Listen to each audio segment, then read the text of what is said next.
I just want to die. That's what I want to die. That's what I want to do. I want to crash out right now and just like this like life. YK Osiris's 2013 trip to Jamaica was reportedly funded by Diddy, and to this day, YK has never refuted the claims. Now, nearly 12 years later, he's finally opening up about what really happened, and it turns out Diddy plays a major role in why Osiris is thinking about quitting the music industry. Disturbing secrets and even more troubling footage are starting to surface, and not even 50 Cent could have predicted what went down between Diddy and YK Osiris on that secret getaway. Envy, smart, tell him the story. Tell him the story. So we talking about rumors, right? Yeah. And we, when you Google his name, there's a rumor that pops up that he was Diddy's boy toy. Oh shit! Right. Wait, so this is so Charlemagne said it's not true, but I told after he brought up the stuff with you, I said, you know what 50 gonna say when he meets you? Oh no, I don't know that was going on. You know, I can't wait to run into him again. What you gonna say to him? Thought he was playing with your booty in Miami. You know it was in Miami. Yo, look, that's what James Cruz used to say all the time. Miami. He's like, Miami. I'm like, what's the matter? What you talking about, Miami? What happened in Miami? Back in 2013, YK Osiris began sharing posts from a trip to Jamaica, where he looked like he was living it up, drinking in the pool, enjoying relaxing massages, and staying at a luxury resort. Interestingly, Diddy was also in Jamaica at the exact same time, though he didn't post anything about it. What makes the situation even more surprising is that just weeks before this lavish vacation, YK had been crying on Instagram Live, saying he was selling all his belongings and struggling financially. I sold my Lamborghini, I sold my Rolls Royce, I sold my Cadillacs. Yes, sirski. Yes, sirski. Ride that thing. Hey, I'm about to beat that charge. Man, what the fuck? I ain't gonna lie. This thing humble yourself. I ain't gonna cap to you. Got a floss for you, nigga. God, I ain't got a floss for you, man. If y'all gonna think what y'all wanna think. If I do got it, don't got it. Y'all gonna think what y'all wanna think. I love this hunt. During his trip, YK Osiris kept tagging Diddy in posts and mentioning him in stories. It left fans wondering, how does someone broke one weekend up in a luxury resort the next? One fan said, "The moment I saw no women or family, I knew a man paid for that trip." Another added, "It was just Diddy and YK in Jamaica. Rumors say YK let Diddy use him to help pay off debts." YK has struggled with loans since the start, and his open connection to Diddy made people think it was a humiliation ritual. Sadly, it's not the first time Osiris has been forced to embarrass himself online. I just want you to, what these rappers, all these singers, all these big rappers y'all look up to, they always tell you what the good part about, but they never tell you what the bad part. And that's crazy, man. Yeah, they got all this money, but they dealing with emo spirits. They dealing with killing themselves. They dealing with, man, come on, man. Like, dude, y'all don't understand, my nigga.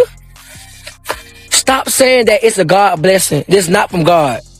This is not from God. Business, and I'll be honest with you, bro. I want to get out this music industry because this is not for me. But I do it because I feed my family. But I don't want to be in this. This is not what God want me to do. God don't want me to do this. But I do it to feed my family. I want to get out this. I want to get out of the music industry because yes, you go through pain. You go through this because this is what the devil wants you to go through to destroy yourself.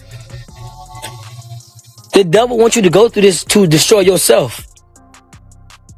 But y'all wouldn't understand because y'all not really, some of y'all, I understand that y'all not really hooked on to it, but this is not what As you dig deeper, Drake's name starts to come up too. He once embarrassed YK Osiris on his Instagram story, making it clear that YK owed him money. Fans were uncomfortable with how Drake made him sing and publicly aired his financial problems. But Drake wasn't the only one to do this. Shockingly, YK even got Drake's album cover tattooed on his leg and styled his hair to match the certified lover boy look. A grown man getting humiliated and branded with another man's identity. Can that really just be a coincidence? I'm not, I ain't owe you no more. I ain't owe you no more. You owe me 60 bands, or if you have to perform the song right now in the crib. What are we talking about? What are you talking about? I'm giving you an out.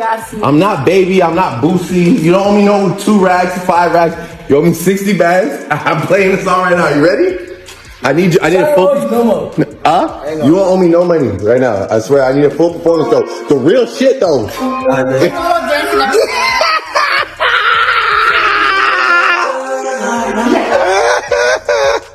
I'm serious. You just gotta be ready. Oh, again.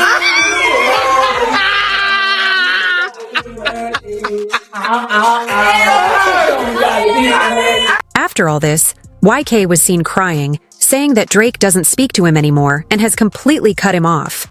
Was YK really doing all this just for money? Fans believe Diddy took advantage of him, pointing out that they target the young because they're easy to manipulate and control. YK is going to make it. We're praying for him, one supporter said. I see something pure in his spirit, and the father takes care of his children. YK seemed lost and alone, but many are now asking for protection over him, and for the truth to finally come to light. Y'all keep using that Drake shit, huh? Drake don't fuck with me either. Me and Drake don't talk. Me and the baby don't talk. Nobody in Osiris. Nobody, so don't keep using that with me. Like, you can't keep using that. Like, stop. Like, we don't talk. The baby don't fuck with me no more. Drake don't fuck with me no more. And nobody fucks with Osiris. So why the f*** I keep living? Like, I'm trying to tell y'all, y'all not getting it. Like, so you tell me why should I keep living? I don't get it. Like, why y'all saying like y'all would tell me all the time, but I'm giving y'all explanation. You struggling? You struggling? With them push-ups? This is exactly what Terrence Howard was talking about. How Hollywood is a dark, twisted place that demands you trade your integrity and manhood for money. He exposed how those who agree to these deals are left scarred, unable to erase the abuse from their minds. At the end of the day, what's the point of success if you have to sacrifice your self-respect to get there? Got to take drugs. You're going through so much shit to try and deal with life. You are literally, it's an unhealthy space. And so eventually you're going to go too far. You know, who knows what happened to Philip? Who knows what he had to do in order to get to where he was at? There's a lot of things that people do that end up sitting and they can't get over it. And they got to keep getting high, hoping to get it out of their head. You know, but when you lose your man card, that's the only thing I can think of. You lose your damn man card. What is that? What do you mean by that? You give up your ability, your right to being a man. A man don't take it. A man gives it. So when you give up that man card, you don't get that back. Are you saying what I think you're saying? No, I'm saying what I'm saying. You don't get that back. You come into this world as a man one time. You give up that right for anything, for fear of being hurt, fear of somebody doing something, for wanting to gain something. When you give up that man card right, you lose some spiritual energy that has always been pushing through. Like if a woman gives up her womanly right of being a mother and taking care of her family and do all those things, when you give up those things, but when you give up your manhood, I've never seen somebody recover from it. That was all the people that went to the puffy parties. That was all the people that did all those things thinking that there was never going to be a consequence for what they were doing. Get punked out and pimped out by some greater desire. You shouldn't have a greater desire than being a man. So I believe that's a big problem with a lot of the actors out there because they get fluid. And next thing you know, once you go fluid, it's gone. You don't have any foundation to pull yourself back from. So maintain your man. Justin, Bieber and Usher went through it too. Young men being preyed on, groomed and used. When they can't escape the trauma of what happened, many turn to drugs and alcohol to cope. This is the real reason so many artists walk away from the industry. Justin, YK Osiris, and Aaron Carter all pulled back from the spotlight for exactly this reason. Some guys struggling with that. You see Bieber struggling with that. You see some of these guys struggling with that. They can't get it out of their head. They can't get it out of their head. The things that they did, no matter how they did it, whether they were drunk or high or whatever, you gave up your man card. You need therapy. And that's the thing that hurts them the most. And so they end up on drugs, end up every way to try and get rid of any principles there are. And that's what the business does. And the women that trade their bodies to go and get the role, they get to the point where they have their Oscar, they have their money, but they don't have their dream. They don't have the soul that they started with. So it's like achieving don't mean anything. If I get all the Nobel Prizes from doing all of this, but in the process, I have to trade out all of my integrity to do it so that they can stay in place. What benefit is that if I lose my integrity? You got to go in as a principal. And what we were brought in here as men. We produce 1,500 sperm per heartbeat for a reason, because the aggression is necessary. You don't trade that in, no matter. It's the same story over and over. Just like YK trying to deny the allegations, Justin is now refusing to face the shame of what they went through and what they were forced to do. It's tearing them up inside. After months of rumors about their past relationship, Justin's rep told ET, although Justin is not one of Sean Combs' victims, there are people who were truly hurt by him. Trying to shift attention away from this only takes away from the justice those victims deserve. Meanwhile, Bieber's questionable ties to Diddy are stirring up interest online, especially with the rap mogul's recent indictment on sex trafficking and racketeering charges, which he denies. Old videos of the two hanging out while Justin was still underage have also resurfaced. Justin Bieber breaking his silence on the ordeal after months of speculation over their one-time relationship. His rep telling ET, although Justin is not among Sean Combs' victims, there are individuals who were genuinely harmed by him. Shifting focus away from this reality detracts from the justice these victims rightfully deserve. Bieber's questionable connection to Diddy piquing interest online as the rap mogul's indictment for sex trafficking and racketeering charges, which he denies, made headlines. Old clips of the two hanging out while Justin was underage resurfacing. Let's just go get some girls. Let's go get some girls. Man after my heart, that's what I'm talking about. We hit him like this, so me and you walking, we hanging out, a little later on the night after the Usher concert. There's also this old Jimmy Kimmel Live segment, adding to fan fears about what might have gone down with Diddy. Got me a Lamborghini. Oh, well, that's nice. I haven't gotten it yet, though. When is that coming, that Lamborghini? We talked about this last He time. had the Lamborghini for a day or two, and he had access to the house, and he knows better than to be talking about the things that he does with Big Brother Puff on national television. Oh, apparently not. Everything ain't for everybody. This all comes as Bieber's followers are worried for him, the singer's erratic social media posts causing concern week after week, the Beliebers asking if what he's seen behind the scenes of the Dawn Richard, a member of Danny Kane, a music group created by Diddy, has come forward to testify in the trial, claiming she was also sexually assaulted by him. Dawn testified that while working under Diddy, she and other group members faced sexual harassment. Diddy allegedly often asked her to strip down to her underwear during rehearsals, slapped her on the butt, and held meetings wearing only his underwear. The complaint states that Richard joined Combs' group during this time. Joined Combs' group Diddy Dirty Money after Danny Kane disbanded. While on the stand, she told jurors that she saw Combs hit Ventura with a skillet full of eggs at his Los Angeles home in 2009.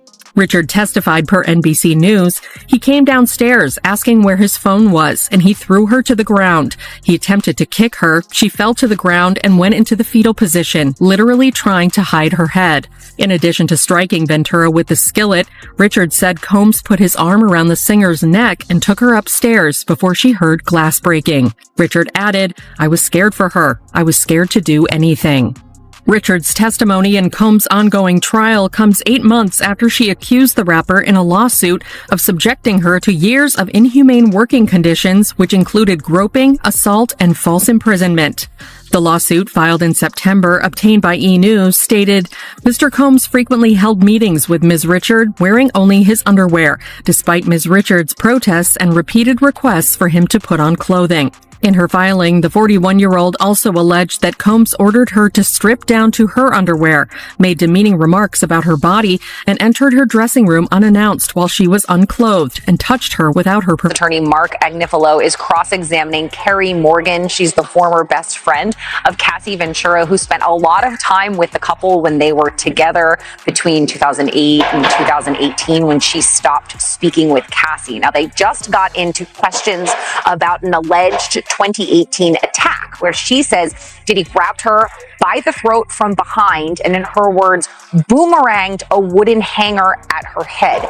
After the incident, she said she considered filing a lawsuit, but sat down having a conversation with Cassie, and it was her understanding, she testified, that she was going to be paid $30,000, which she accepted, in order to not go to the police, not file a lawsuit, and sign an NDA to not speak about it. Now, Agnifilo wanted to try to establish that the money came from Cassie, but on direct and on cross-examination in answer to that question, Carrie said it was her understanding that that money was going through Cassie, but being paid to her by Diddy. Now, elsewhere in her testimony, she spoke to the jury about violence that she witnessed at the hands of Diddy and going toward Cassie. Specifically, certain events stuck out in her mind, like an incident in Jamaica where the girls said that they were scared and ended up hiding in a ditch for some time. She was also at Cassie's apartment after the 2016 Intercontinental hallway attack. She said that that police were called. She wasn't exactly sure who called them. She didn't remember that. Cassie testified that it was Morgan who did call police, but that Ventura was completely uncooperative with them,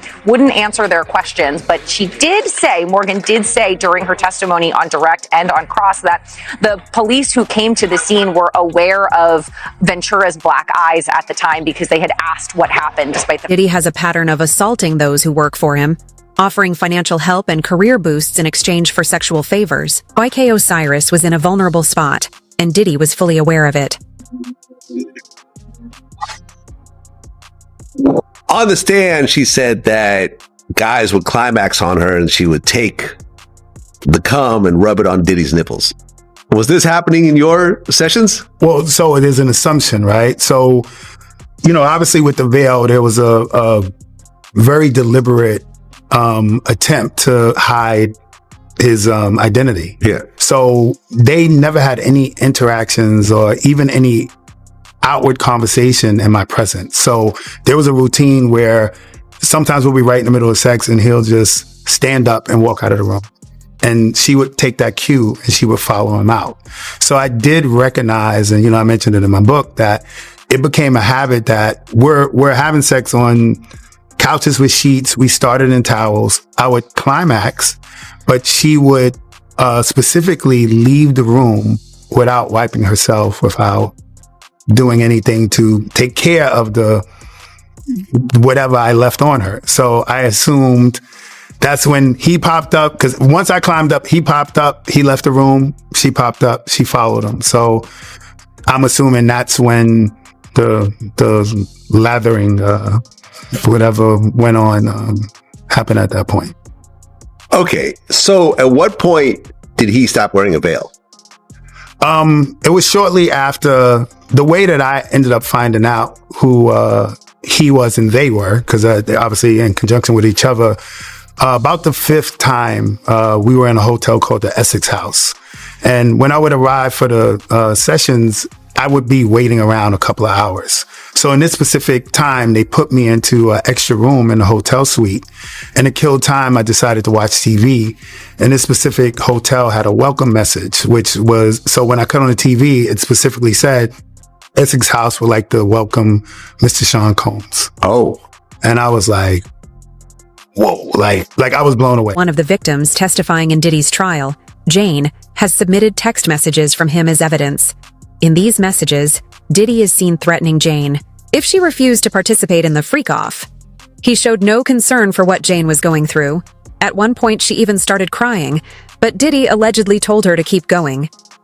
Day 19 and the drama is reaching a fever pitch here in this downtown Manhattan courtroom as one of Diddy's exes dropped new bombshells. Wiping away tears from her eyes, she testified she begged Diddy to stop the freak-offs, texting, "I'm not a porn star. I'm not an animal." A social media influencer and Diddy's girlfriend from 2021 to 2024, she used the pseudonym Jane on the stand. She alleged Diddy coerced her into days-long sex parties with male escorts. Text messages from 2023 introduced today in court reveal just how badly Jane wanted out. "I don't want to be used and locked in a room to perform and fulfill your fantasies. I'm coming to the realization of what this really is. My heart is really in this, and it's breaking. I don't want to play this role in your life anymore." In one of the more dramatic moments, Jane testified that when Cassie's 2023 lawsuit became public, she fainted. She said when she read 3 pages that echoed her own experience with Diddy, it, quote, felt like a nightmare. Jane's testimony is emotional, but I also say naturally emotional. Sometimes you have witnesses who will testify and get emotional at awkward points in their testimony, but Jane seems very authentic, and that helps her credibility in terms of what she's testifying to. ABC News legal contributor, attorney, and host of Bad Rap, the case against Diddy, Brian Buckmeyer was in the courtroom. The Sean Combs of last week and the Sean Combs of this week does seem slightly different in his demeanor. He doesn't seem to be actively engaging in, let's say, body language or communication with the jury. It could be because of this witness, or that he knows they're on the verge of cross-examination, potentially starting tomorrow morning. So not as much vigorous head nodding. Show out of Cassie right here, guys. And there's more news about Diddy's freak-offs. Sean Deering, a male escort mentioned in court, is speaking with People about his time with Cassie at those sex parties. Sean said he was hired more than a dozen times, starting in late 2014 or early 2015, and the tone changed. "I just would say overall, the tone was a little darker towards the last time I'd seen them. It was more of a doing this to please him type of spirit overall. I can tell when the energy was different."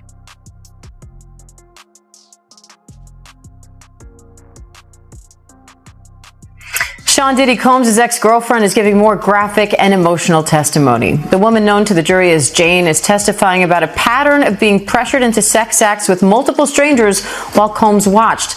She's even testified to vomiting in the middle of one of these so-called hotel nights, saying Combs responded, "Good, you'll feel better now," and prompted her to continue.